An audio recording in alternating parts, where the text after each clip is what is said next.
All right, give everybody a minute or so to get in.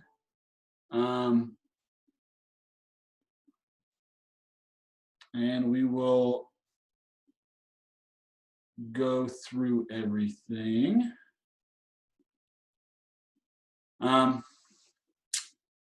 Please remember, to always do the sign in to chat, to say here or present or something that's not an expletive would be nice. And Dr. also, I'm sorry? What if we haven't been doing that? You need to. Okay. Because I can't keep records of who all like it. I would have to pay, I think, $20 a month or something to upgrade to the version that allows me to see who signed in, when, and where. But if you sign in with the chat, like we talked about, then I have record. So otherwise, I don't really, because the program does not record who is in and for how long. So not the free version, at least. The nice fancy version does. So yeah, please sign in. And we do not have class this Friday because it is a holiday. So the university has, in the initial schedule, it was slated to be off for Good Friday. Due to all this stuff going on, I can't speak for other professors, but I won't be having class. So yeah, I'll just leave it at that. So again, no class on Friday. Yeah, okay. So let's see. Oh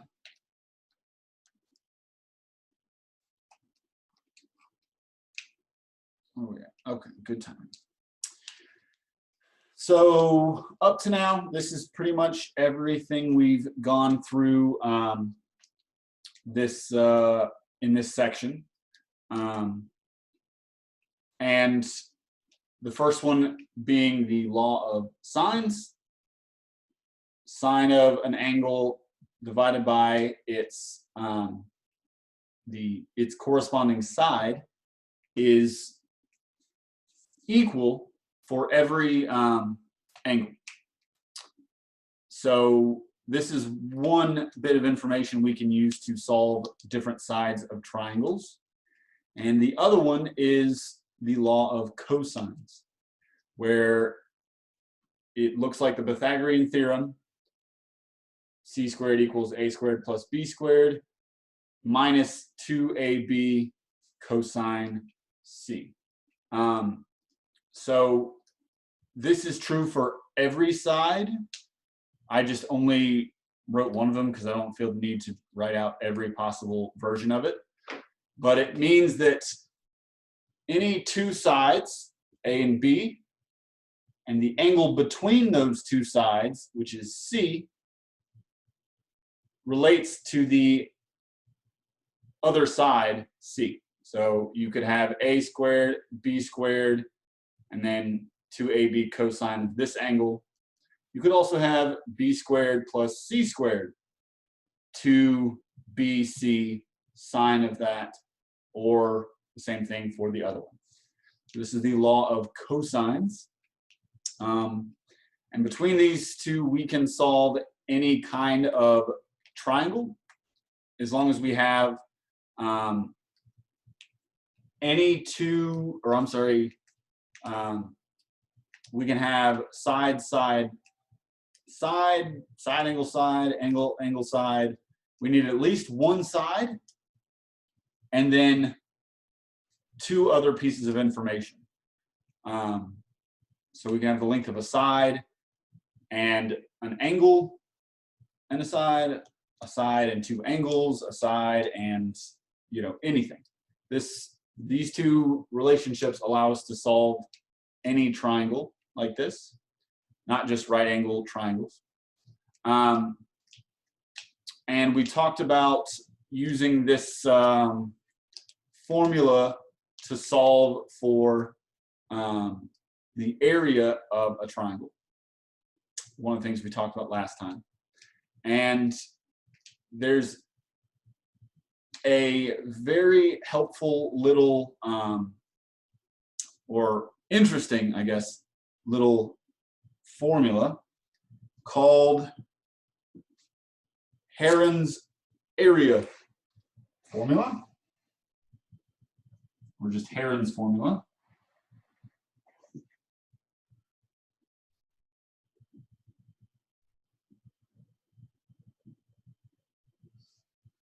And it's based on these two different formulas or relationships kind of stuck together. And it's a way to find the area only with the side lengths. So Heron's formula looks like this.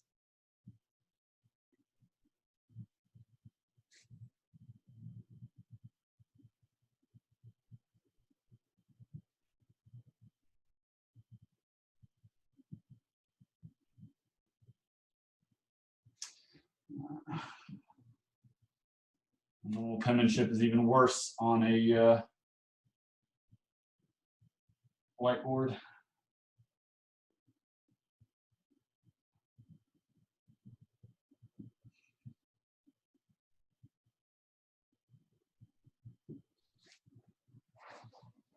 All right. So Heron's formula is the area of a triangle equals square root of some number s times every single one of the sides and the difference of s. So s minus a, s minus b, s minus c. S is kind of a weird value in itself.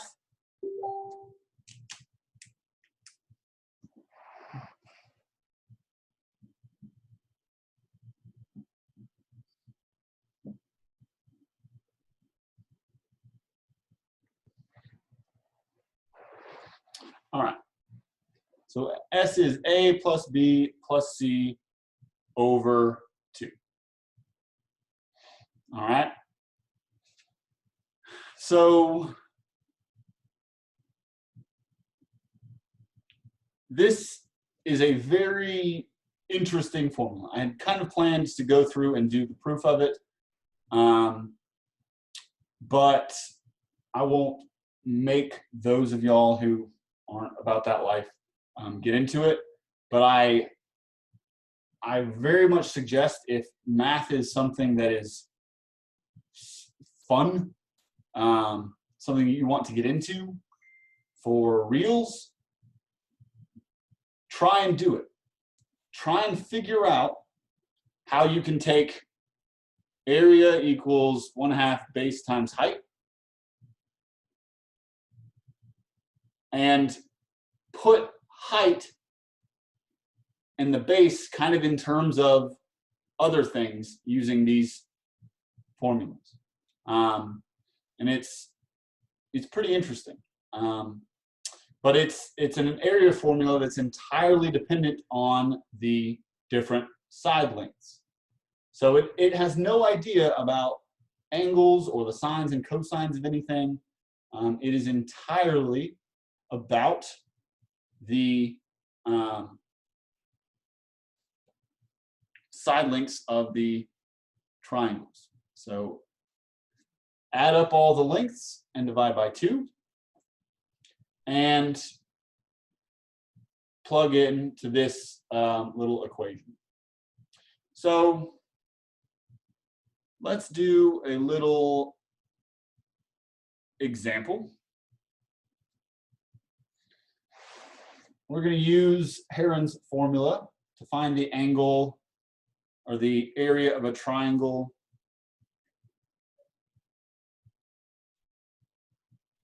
with sides 43, 53, and 72.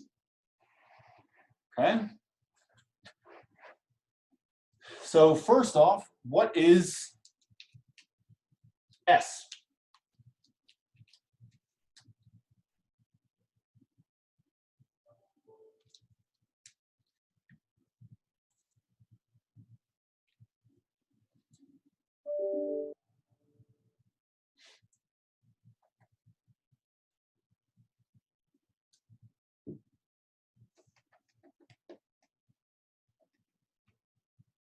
$84. 84, that's right. So add it all up, you get 168 over 2, which is 84. So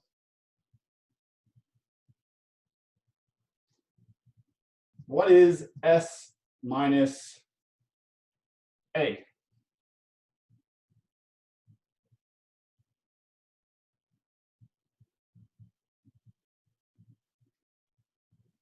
$31. Yep. So 84 minus 53 is 31. What about S minus B?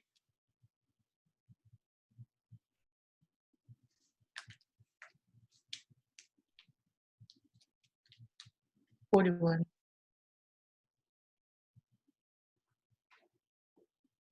And minus C?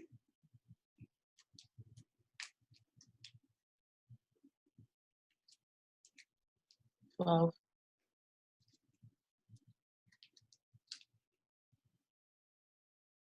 Yep. And when you put those in the calculator, you get approximately 1132 square meters. All right. So before I had done all this, or all this craziness had happened with the online stuff, I had kind of planned to make it a little project to try and figure out what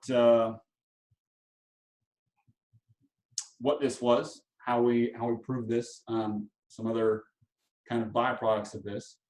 But I'm just going to straight out give it to you for now. But like I said, I highly suggest if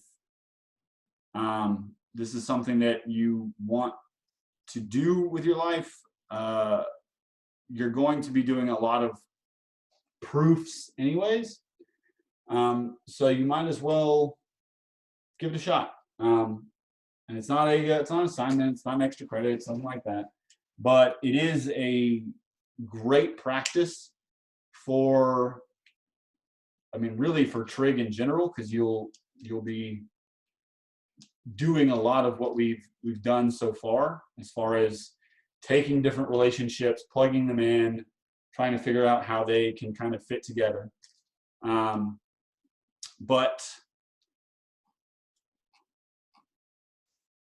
this is law of sines and law of cosines. Okay. So we're going to be putting this away up on the shelf and continuing with chapter 6, and a very, we'll say, important but often awkward part of trig and this kind of math in general. So, all right. Okay. Trying to think, how do I want to start this? So math starts off and you are a little child and you learn about numbers. And that's all well and good. Then you start to kind of build up from there and you learn a little bit about equations and expressions. Then you learn about this new thing called a variable. And you are often taken aback and you're like, what? Letters have no place in mathematics. What is this X doing here? But it's a new mathematical thing. It's a new mathematical object. So we start off with numbers. And then we add in these new things called variables. And math is all about taking an object that you define, give it its properties, and then you see what can you do with that object, given properties. The most fundamental thing is comparing two things. So numbers, the number 2 and the number 3. Are those two numbers the same thing? You can answer this question. Are those two the same? No. No. So we compared them. They're not the same. Easy enough. The next thing that you can do, that you start to learn how to do, is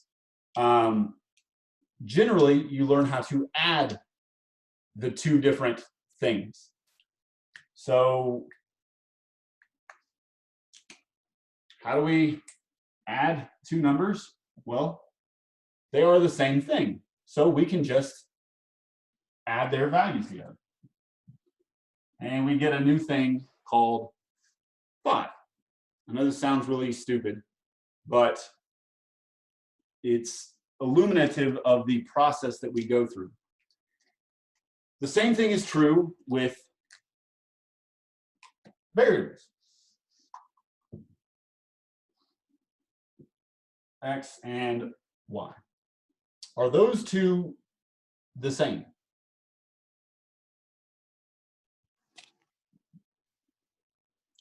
Yes, but with different values. What do you mean, yes? Like you can plug one in for both of them, and you could possibly equal the same thing. They could be the same, Right. but we don't know. So they may not be. And then it's a good comment because it illustrates something that I want to discuss. But they could be the same if we were told that they were the same, but they're not. But they are the same kind of thing. So if we add those together, what do we get? Or if we try to add them together? XY. You don't get, nothing really changes. It's still just X plus Y. Mm-hmm. But you could take two of the same variables and add them, and you would say that that's 2 times X. So there's certain rules dealing with variables that we have to follow. You can't directly combine two different variables. You could multiply them, but again, it doesn't break apart that variable. It doesn't really change it into anything new yet. Well, variables. Another kind of thing that we came up with was imaginary and complex.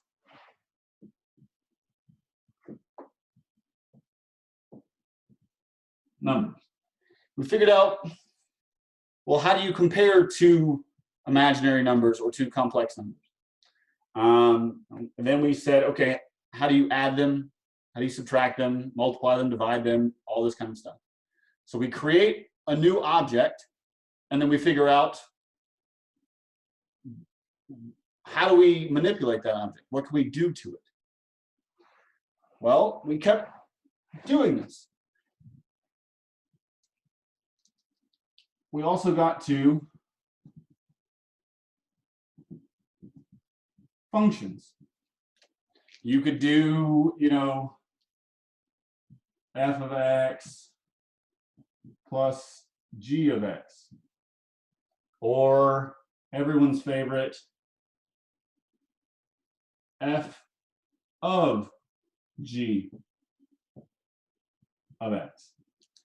And so you learned how to manipulate them, to compare them, but they were still just a new mathematical object. It was a new kind of thing whose definitions changed the rules for comparing them, for adding them, for multiplying them, all this stuff. So we're going to come up with a new mathematical object, and some of y'all may have some experience with these, but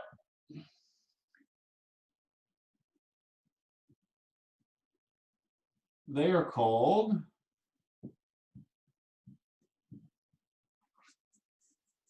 vectors.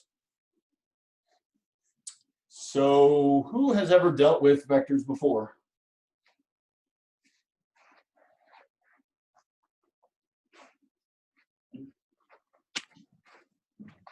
Who has ever heard of a vector?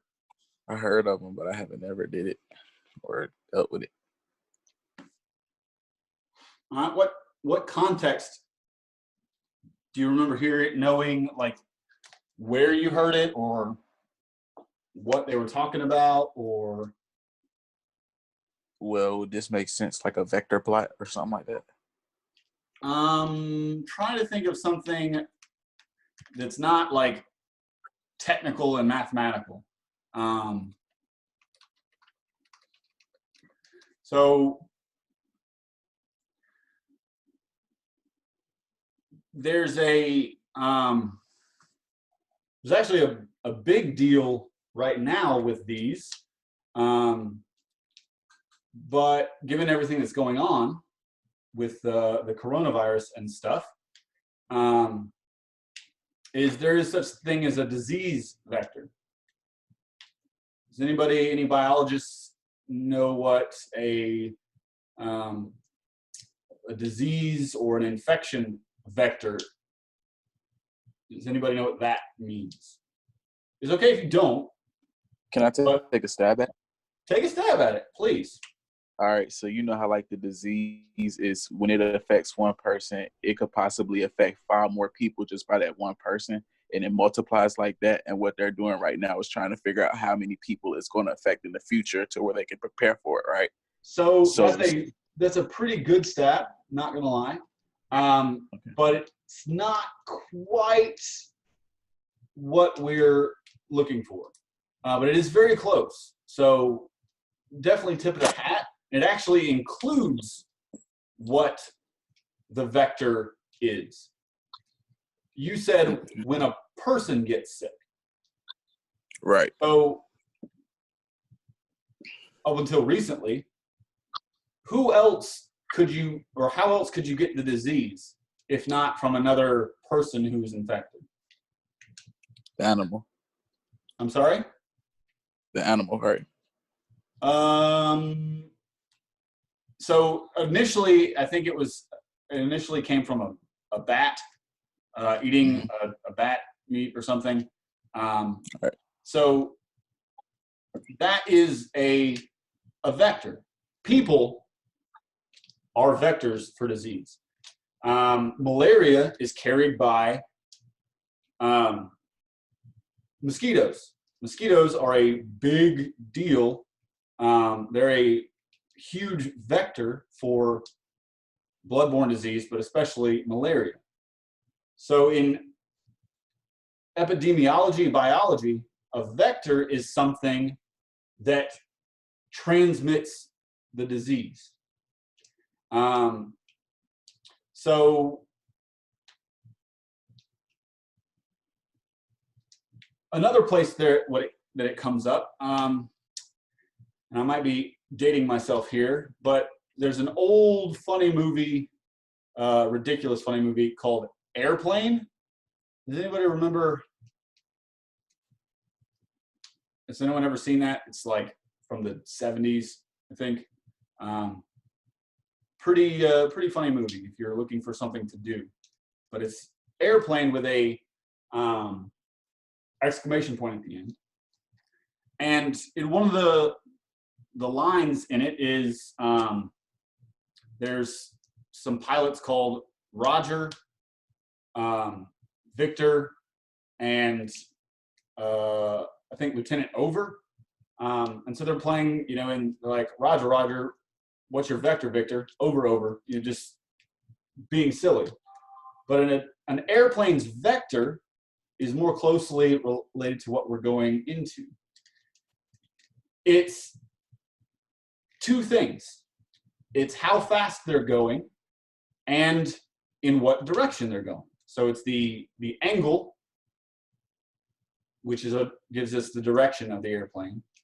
And it's also is to include their speed. But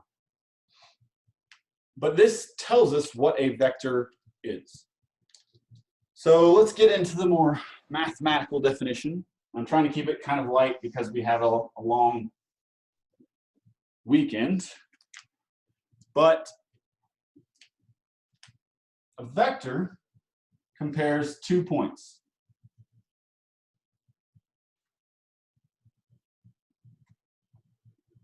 So we have an initial point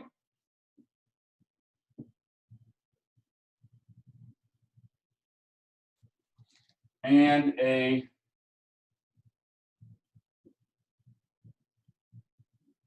terminal point.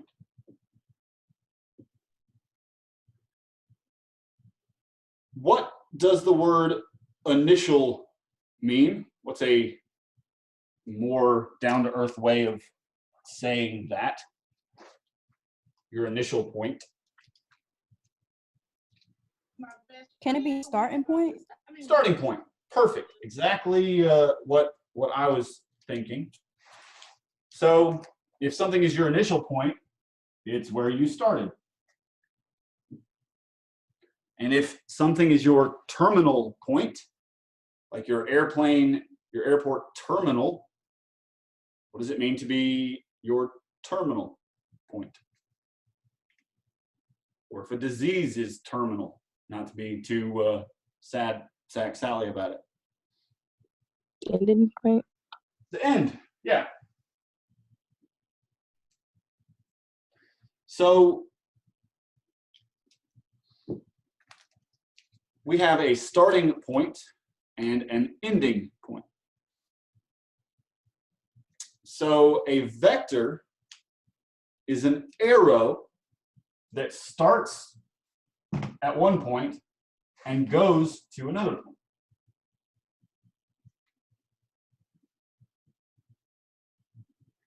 So it is specifically not a line, but it is an arrow. So we'll call this point A and this point B. So if it was just a line from point A to point B, then we wouldn't know which one is the starting point, which one's the ending point. But the arrow tells us that it goes from point A the initial point, to point B, its final point. So we would call this A, B vector. So this is what determines if something is a vector or not, is if it has a little arrow thing over it. Okay. So a vector,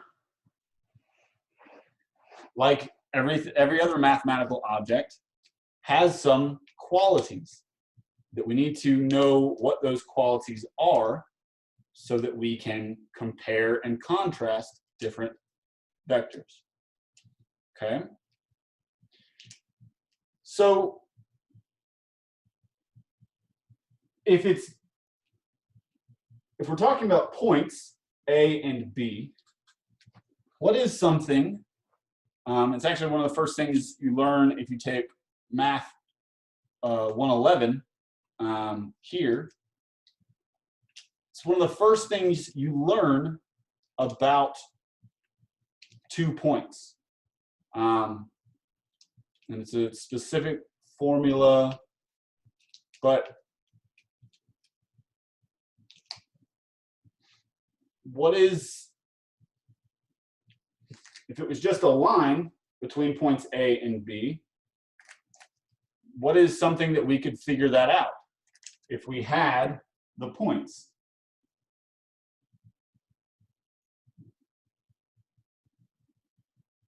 So if we had the initial and the final points,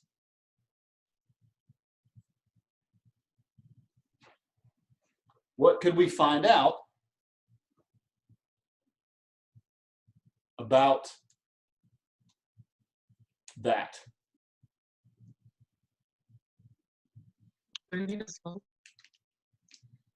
Before slope,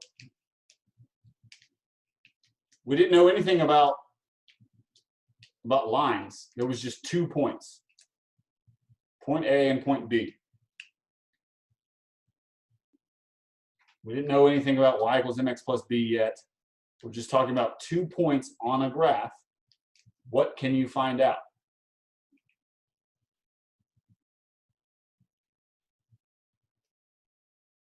The other thing that we learned about with this was the midpoint formula. But what was the other thing? The distance formula? The distance formula. What is the distance formula?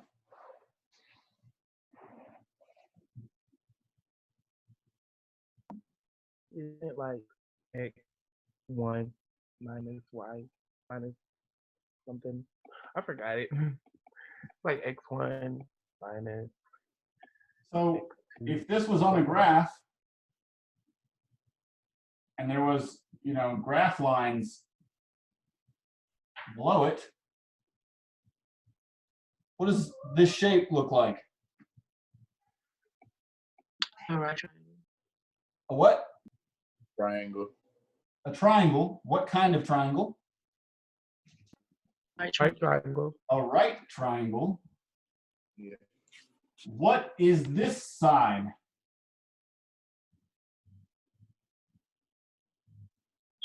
B. You could say B, but then what does B equal? Oh, I mean X. I'm sorry. So it's the X direction, but it's the change from this X component to this X component. So square root of delta X squared, this is the change in the Y component. Delta Y squared. So this is just if we're talking about a distance between 2 points, then this is what it looks like. But when we are talking about a vector, the length of the vector is called the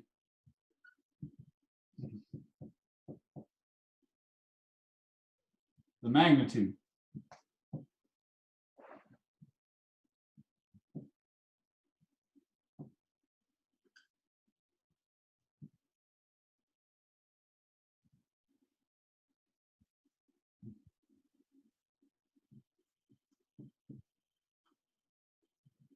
So the first thing that we need to know, what's going on with the screen, is one of the qualities is the magnitude of the vector. That tells us how long it is. So if two vectors have different magnitudes, then they can't be the same, right? If you had two arrows and you were trying to say, okay, are these two arrows the same? Well, if one of them is 10 feet long and the other one is 1 foot long, they're definitely not the same arrow, right? Because one of them is big and the other one's not. So like I said, the first thing we have to do is figure out how are we going to compare two arrows. This is one quality of this vector thing, is the magnitude of it. The other thing, does anybody know what a vector has to have? What two qualities a vector has? Magnitude and